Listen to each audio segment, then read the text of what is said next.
kepada yang terhormat Bapak Menteri Pertahanan, Bapak Kepala Badan Intelijen Negara, para wakil rakyat di DPR dan DPRD, serta seluruh rakyat Indonesia dan rakyat dunia pemirsa video ini. Pada episode lalu, kami sudah sampaikan solusi bayar utang 6.000 triliun dalam sehari. Itu model pertama dengan menggunakan fasilitas bank sentral. Pada episode mendatang, kita akan bahas model kedua, nggak pakai bank sentral dan duitnya langsung dolar. Kedua solusi tersebut adalah apa yang di dunia keuangan dikenal sebagai financial engineering.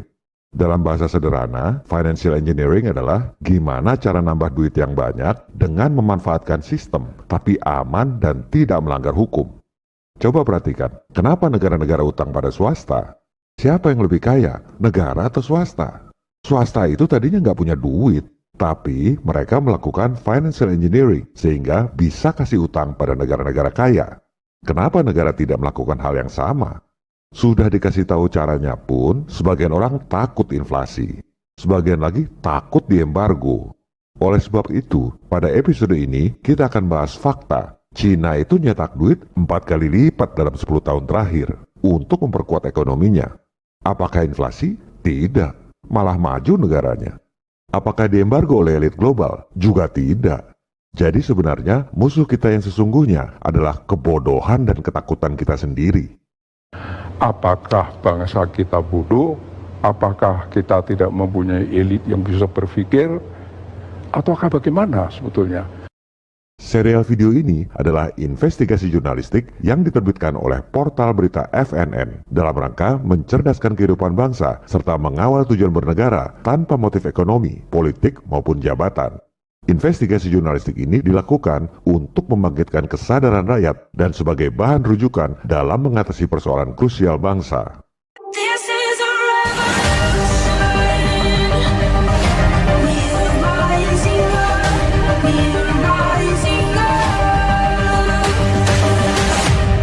This is a revolution.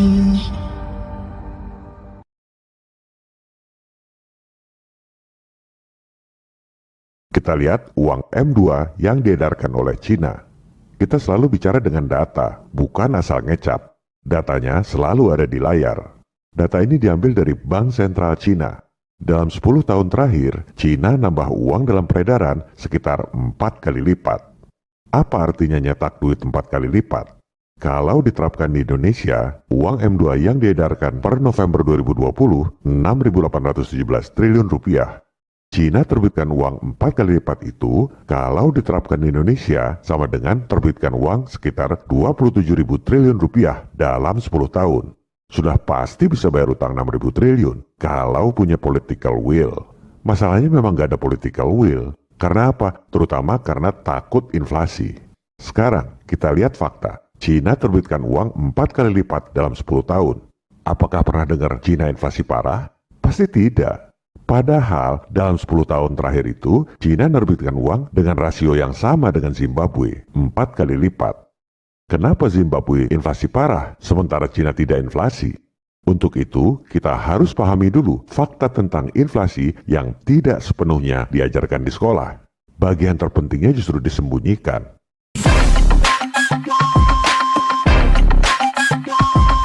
Prinsip dasar inflasi itu sangat sederhana. Hukum penawaran dan permintaan, supply and demand. Penawaran itu jumlah uang yang beredar di suatu negara. Permintaan itu kebutuhan barang dan jasa. Sangat simpel. Selama penawaran dan permintaan seimbang, nggak akan inflasi. Itu pasti. Contoh sederhananya, kalau di Indonesia cuma beredar duit Rp10.000 dan barang yang dijual cuma 1 mangkok bakso, maka harga 1 mangkok bakso itu Rp10.000. Kalau pemerintah nyetak duit 100 kali lipat jadi 1 juta rupiah dan permintaannya juga nambah jadi 100 mangkok bakso, tetap aja harga semangkok bakso itu Rp10.000. Jadi bukan soal nyetak duitnya, tapi soal demand atau kebutuhan sesuai pertumbuhan ekonomi. Yang jadi masalah itu, kalau uang yang beredar naik 100 kali lipat jadi 1 juta rupiah, tapi kebutuhan barang sebenarnya cuma 1 mangkok bakso, maka harga 1 mangkok bakso itu naik dari Rp10.000 jadi 1 juta rupiah per mangkok bakso. Dan itulah yang terjadi di Zimbabwe. Kenapa Zimbabwe inflasi? Karena nyetak duit 4 kali lipatnya cuma dalam setahun terakhir. Dalam setahun itu sebenarnya nggak ada pertumbuhan ekonomi. Duitnya dipakai buat belanja konsumtif. Persis seperti di Indonesia. Pasti inflasi. Cina itu nyetak duit 4 kali lipat rata dalam 10 tahun. Sesuai pertumbuhan ekonomi. Makanya nggak hyperinflasi. Duitnya dipakai secara produktif buat memperkuat ekonominya. Ekonomi mandiri. Itulah pinternya Cina. Mereka gunakan sistem global yang korup untuk memperkuat ekonominya sendiri. Itulah yang namanya financial engineering, yang sebenarnya biasa dilakukan oleh swasta. Memanfaatkan sistem untuk menambah kekayaan. Bermain dalam sistem tanpa melanggar hukum.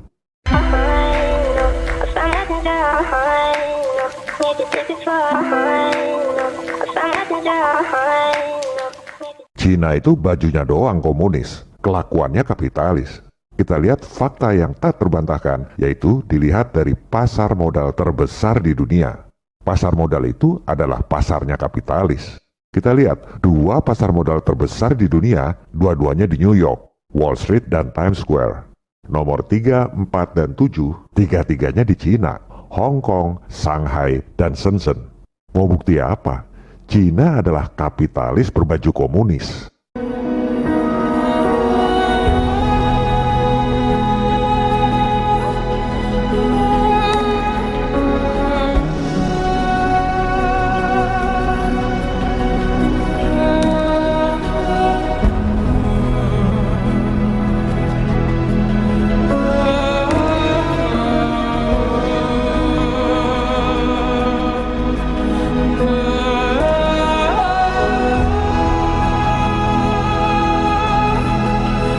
Itulah surga dunia kapitalis yang sesungguhnya. Dan financial engineering itu adalah ilmu barat, ilmu kapitalis, bukan ilmu komunis. Tapi Cina justru melakukan financial engineering lebih berani dari negara-negara barat. Sehingga negara-negara barat pada kaget sendiri dengan majunya ekonomi Cina.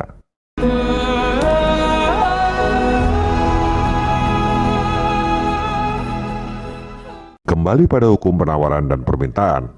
Sekolah tidak mengajarkan bahwa uang yang beredar itu sebenarnya tidak memandang apakah nyetak duit sendiri ataupun utang. Uang adalah uang, walaupun utang dalam dolar, begitu masuk rekening di Indonesia, tercatat sebagai M2 rupiah dalam peredaran. Ini buktinya. Jadi, yang bikin inflasi itu bukan soal nyetak duit sendiri atau utang, tapi soal penggunaannya harus seimbang dengan pertumbuhan ekonomi. Kalau cuma dipakai belanja doang, sudah pasti inflasi seperti di Zimbabwe. Misalnya, kita nyetak duit 100 triliun buat danai proyek kereta api cepat Cina. Inflasi atau tidak? Pasti tidak, karena uangnya dipakai buat bayar kontraktor-kontraktor di Cina. Beredar juga enggak di Indonesia. Nggak mungkin inflasi. Di Cina pun nggak akan inflasi, karena duitnya memang pendapatan yang membuat ekonomi mereka tumbuh. Sebaliknya, kalau uangnya digunakan buat danai anggaran PEN 688 triliun, itu sudah pasti inflasi. Karena walaupun duitnya utang luar negeri, uangnya beredar dan dibelanjakan di Indonesia. Padahal nggak ada pertumbuhan, cuma belanja konsumtif. Persis seperti di Zimbabwe. Hasilnya, utang nambah sampai nggak sanggup bayar bunga, inflasi parah, pandemi nggak selesai juga.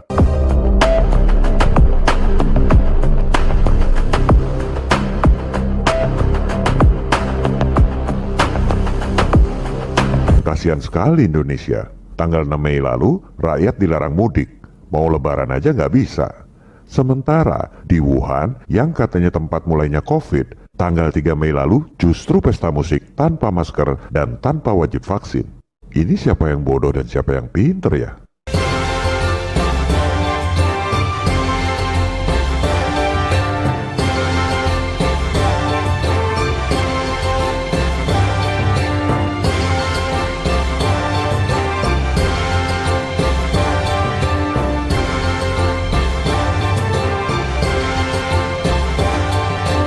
Terus orang pada ngarang alasan, soalnya Cina dulu lockdownnya ketat.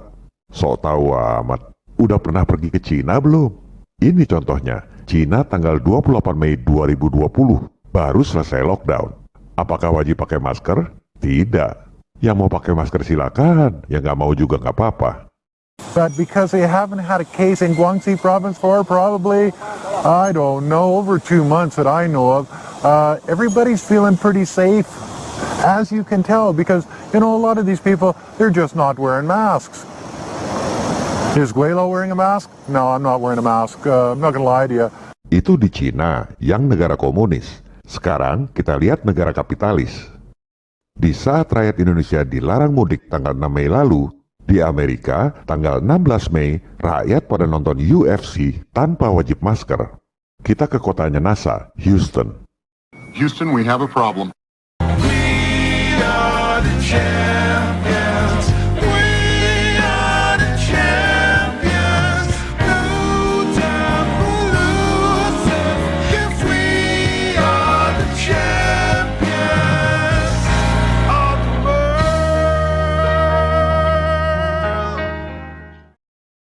This is number one bullshit.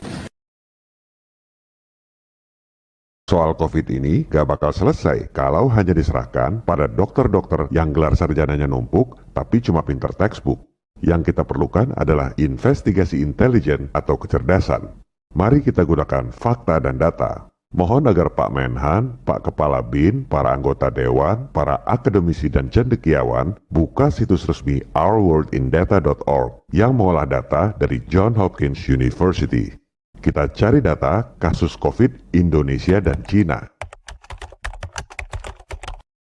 Grafik ini dibuat per 1 juta penduduk. Yang warna hijau adalah kasus COVID di Indonesia sejak tanggal 1 Maret 2020 lalu sampai tanggal 20 Mei 2021 saat video ini dibuat. Yang warna biru adalah kasus COVID di Cina pada periode yang sama. Terbukti bahwa kasus COVID di Cina dari tanggal 1 Maret tahun lalu sampai sekarang jauh sekali di bawah Indonesia. Padahal Cina lockdown cuma sebentar, nggak ada denda masker dan nggak wajib vaksin. Indonesia PSBB terus-terusan, anggaran jumbo Erick Thohir 688 triliun, denda masker, denda vaksin, hasilnya tanggal 20 Mei 2021 dihitung per 1 juta penduduk. Kasus COVID di Indonesia itu 1.423 kali lebih besar dari Cina. Mau ngomong apa? Bahwa denda masker dan denda vaksin itu untuk mengurangi kasus COVID? Buktinya Cina lockdown cuma sebentar, nggak pakai denda masker, nggak pakai denda vaksin, kasus COVID-nya malah 1.423 kali lebih kecil dari Indonesia.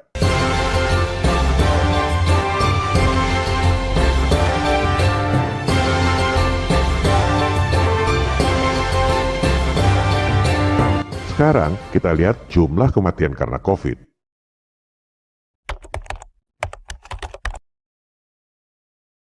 Yang warna hijau itu kematian COVID di Indonesia. Warna biru kematian COVID di Cina. Nggak ada orang mati karena COVID di Cina. Padahal nggak pakai denda masker dan nggak wajib vaksin. Sebodoh apa sih kita? Kemudian kita lihat jumlah orang yang divaksin. Yang warna hijau itu vaksinasi di Indonesia. Sedangkan di Cina nggak ada datanya. Karena memang mereka nggak wajib vaksin. Jual vaksin ke seluruh dunia, tapi mereka sendiri nggak wajibkan vaksin pada warganya. Pertanyaan otak Intel adalah, kok bisa Cina lockdown sebentar, nggak ada denda masker, nggak wajib vaksin, tapi jumlah kasus COVID-nya rendah? Mau tahu rahasianya? Oke, kita bongkar rahasia cara Cina sukses atasi COVID.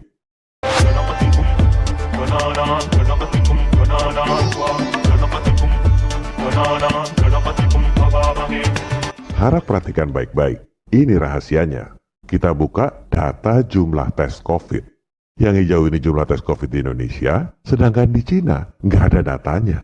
Cina nggak pernah lapor berapa jumlah tes. Bingo, ini rahasianya. Jumlah kasus COVID di Cina sangat minim karena Cina nggak pernah lapor jumlah tes COVID. Cina ini pinter. Dia nggak bilang WHO bohong. Nggak perlu drama keluar dari WHO. Pura-pura nurut aja. Lapor jumlah terinfeksi COVID, tapi nggak lapor berapa jumlah tesnya. Hasilnya, kesehatan jalan, ekonomi juga jalan. Ini baru cerdas. Apakah Cina diembargo karena nggak sepenuhnya nurut pada WHO? Tidak. Seperti yang sudah saya katakan, kita ini korban kebodohan dan ketakutan kita sendiri. Mau bukti apa sekarang? Sekarang kita lihat data resmi PBB, tingkat kematian dunia per 1.000 penduduk. Selama tahun 2020 lalu, yang katanya tingkat kematian tinggi akibat COVID, ternyata tingkat kematian di seluruh dunia malah berkurang. Tepatnya, tingkat kematian naik 0,44% di bawah tingkat pertambahan penduduk 1,05%. Berarti jumlah penduduk selama pandemi ini bukan berkurang, malah bertambah. Mau bantah apa? Data di depan mata. Cina ini tahu bahwa yang terjadi saat ini bukan pandemi COVID, tapi pandemi hasil tes. Coba lihat ciri-ciri penyakit COVID. Demam, batuk kering, kelelahan, itu kan penyakit biasa. Karena tes positif dibilang COVID, terus dibilang komorbid. Pakai istilah keren, hilang indera penciuman. Padahal cuma hidung bumpet doang. Semua dibilang COVID karena hasil tesnya positif. Yang terjadi adalah seperti ini. Kalau hasil tes swab PCR menunjukkan CT di bawah 35, dokter akan mengatakan, ya, Bapak terinfeksi COVID. Cuma tahu CT di bawah 35 aja, rasanya udah pinter banget.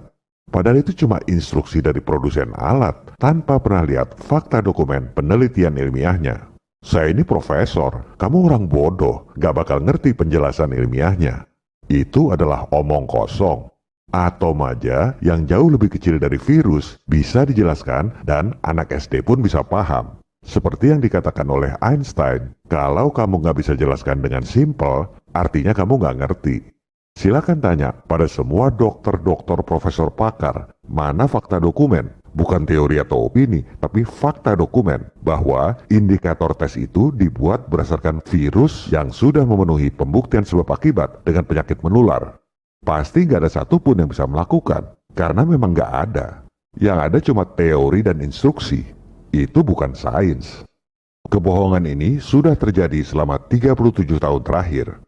Clue investigasi intelijen soal COVID adalah Profesor Luc Montagny, penemu virus HIV dan pemenang Nobel yang saat ini jadi profesor di Shanghai University. Silakan tanya, mumpung orangnya masih hidup. Profesor Montagny mengatakan bahwa yang tak pernah kita lakukan dan selalu saya akui adalah apakah betul HIV itu penyebab AIDS. Wow, bayangkan. Penemunya sendiri aja nggak tahu apakah HIV itu betul penyebab AIDS atau bukan. Kenapa? Karena memang nggak ada pembuktian sebab akibat yang solid antara tersangka virus dengan penyakit menular. Ini penyakit yang sesungguhnya. Hal yang nggak pernah dilakukan sejak zaman HIV sampai COVID sekarang. Sumber kredibel lain yang disembunyikan adalah Dr. Kary Mullis, penemu PCR dan pemenang Nobel. PCR disebut sebagai alat deteksi COVID yang paling akurat. Semua orang bicara PCR, tapi nggak pernah dengar apa yang dikatakan oleh penemunya. Dalam wawancara di media terkemuka, The Nobel Prize, sang penemu PCR mengatakan bahwa sebenarnya nggak ada alat yang handal untuk mendeteksi retrovirus. Para saintis salah sasaran mencari satu spesies virus penyebab penyakit. Bahwa virus yang bermutasi terus itu adalah spesies palsu. Saintis hanya menduga bahwa spesies virus itu adalah penyebab penyakit, tanpa pernah melakukan pembuktian sebab akibat antara virus tersebut dengan penyakit menular. Para saintis tidak melihat masalah yang sesungguhnya. Mari kita dengar secara langsung apa yang dikatakan oleh Dr. Kary Mullis di media terkemuka The Nobel Prize. In other words, you don't do a test for retrovirus. There are tests that would be useful there, but they're not amplifiable and they're kind of insensitive to see the whole genus. But I think there's where the problem lies, is that the people that are working in that area don't realize that they're only working on one little piece. They're only looking at this one species, that is the pseudospecies in the first place, because it's changing its sequence all the time. But it is they're thinking of it as one infectious agent, and if you can stop this, you can cure the disease. And most of the drugs that are developed are too narrow. Yeah, they're not terribly narrow, but they're not recognizing the problem. Oh yeah, bongal.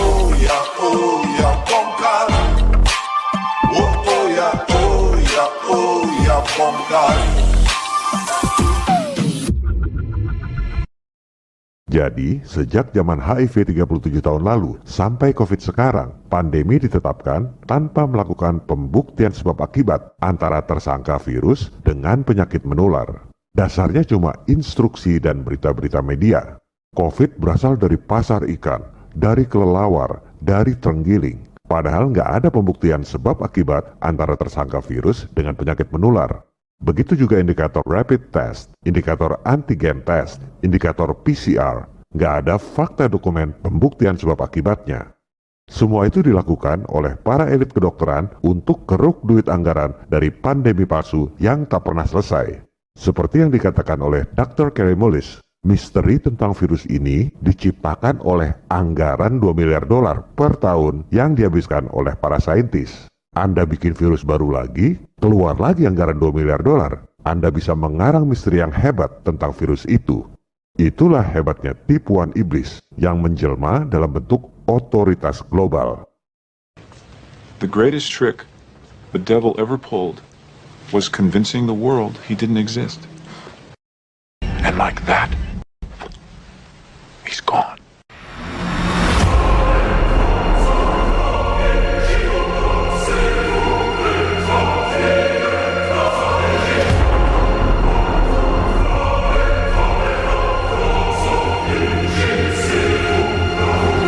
Oleh sebab itu, sang penemu PCR yang dijuluki The Intolerable Genius dari Berkeley dengan geram mengatakan, para saintis melakukan kerusakan yang sangat besar pada dunia dengan dalih menyelamatkannya. Aku tak peduli menyerang rekan-rekan seprofesi karena aku malu dengan kelakuan mereka. Pandemi terjadi akibat indikator tes yang tak pernah diaudit.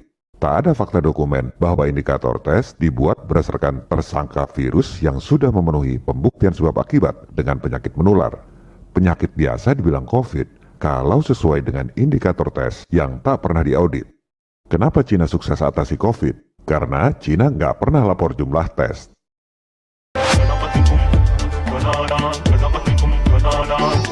Kenapa India kasus COVID-nya belakangan ini banyak? Karena jumlah tesnya diperbanyak. Ini datanya. Yang warna kuning itu jumlah tes, yang warna biru itu jumlah kasus. Kalau mau kasus COVID sedikit, jangan lapor jumlah tes seperti di Cina. Kalau mau kasusnya banyak, perbanyaklah jumlah tes.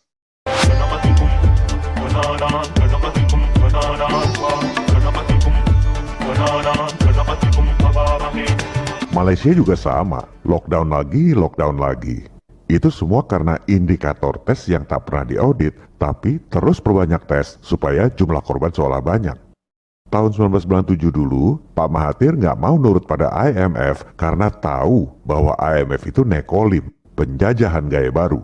Buktinya aman-aman aja, tidak diembargo. Orang-orang berpikir kalau nggak nurut otoritas global, nanti disingkirkan oleh elit global. Mereka lupa, Pak Harto dulu nurut pada IMF. Tetap aja dilengsarkan. Siapa bilang nurut itu aman? Malah saya dengar dulu Pak Mahathir bagi-bagikan buku The Protocol of Zion. Itu gosip yang nyampe ke Indonesia, nggak tahu bener apa enggak. Nah, WHO ini sama dengan IMF, perpanjangan tangan nekolin. Mudah-mudahan Perdana Menteri Malaysia yang sekarang, Pak Muhyiddin Yassin, punya keberanian yang sama supaya nggak terus-terusan dibohongi oleh indikator tes yang tak pernah diaudit. Indonesia juga begitu. Jumlah kasus itu naik atau turun tergantung jumlah tes. Kalau mau kasusnya sedikit, jangan lapor jumlah tes seperti di Cina. Kalau mau kasusnya banyak, perbanyaklah jumlah tes. Dan jangan heran, kebanyakan dokter, termasuk yang memberi nasihat kepada presiden, justru ngotot minta jumlah tes diperbanyak, karena berpikirnya textbook. Dan juga karena ada duitnya. Kenapa pada minta tes COVID diperbanyak? Duit. Sweeping tes COVID? Duit. Hasil tes positif, masuk rumah sakit, duit. Kalau mati, kubur protokol COVID, duit lagi. Inilah hebatnya godaan setan. Sekarang, kita bandingkan kasus COVID Indonesia dan Amerika. Grafik merah itu Amerika, grafik hijau itu Indonesia. Dihitung per 1 juta penduduk, kasus COVID di Amerika jauh lebih tinggi dari Indonesia. Tapi tetap aja, di saat Indonesia dilarang mudik tanggal 6 Mei lalu, di Amerika tanggal 16 Mei pada nonton UFC tanpa masker. Itu kalau di Indonesia pasti pada nyinyir dengan fantasi, awas nanti ada klaster UFC. Kita adalah korban kebodohan dan ketakutan kita sendiri.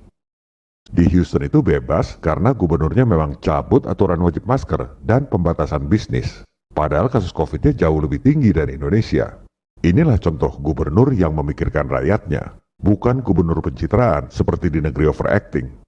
Kalau diperhatikan, belakangan grafik kasus COVID di Amerika turun lumayan drastis. Apa sebabnya? Jangan ngarang, kita lihat data jumlah tes.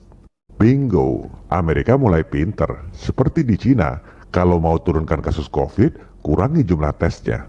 Mau ngomong apa? Buktinya Amerika dan Cina sehat-sehat aja. Buktinya Cina malah dipuji oleh dunia, sukses mengatasi COVID. Kita ini seperti katak dalam tempurung, sibuk ngarang teori sendiri, nggak ada wawasan, lihat data dan fakta di negara-negara lain. Kami ini bukan anti masker, yang mau pakai masker silakan, yang nggak mau ya jangan dipaksa, seperti di Cina dan Amerika. Yang namanya pakar kesehatan ini nggak jujur, nggak pernah selidiki dan cerita risiko penggunaan masker. Ini berita di media mainstream The Straits Times Singapura, bukan media gosip, media paling terkemuka di Singapura. Mereka jujur beritakan fakta bahwa setelah 12 jam digunakan, ada begitu banyak bakteri dan jamur di masker yang Anda gunakan. Ya mau pakai silakan, tapi kalau maksa, siapa yang nanggung risiko bakteri dan jamur sebanyak itu masuk ke mulut dan hidung rakyat setiap hari? Kepada para pemirsa, kondisi akan semakin memburuk kalau rakyatnya diam saja. Pemerintah baru akan gerak kalau ada desakan dari rakyat. Jangan harap ada perubahan kalau tidak lakukan apa-apa. What we do in life, that goes in eternity. Viva Republik Indonesia. Salam People Power. Oh yeah, oh yeah, oh yeah.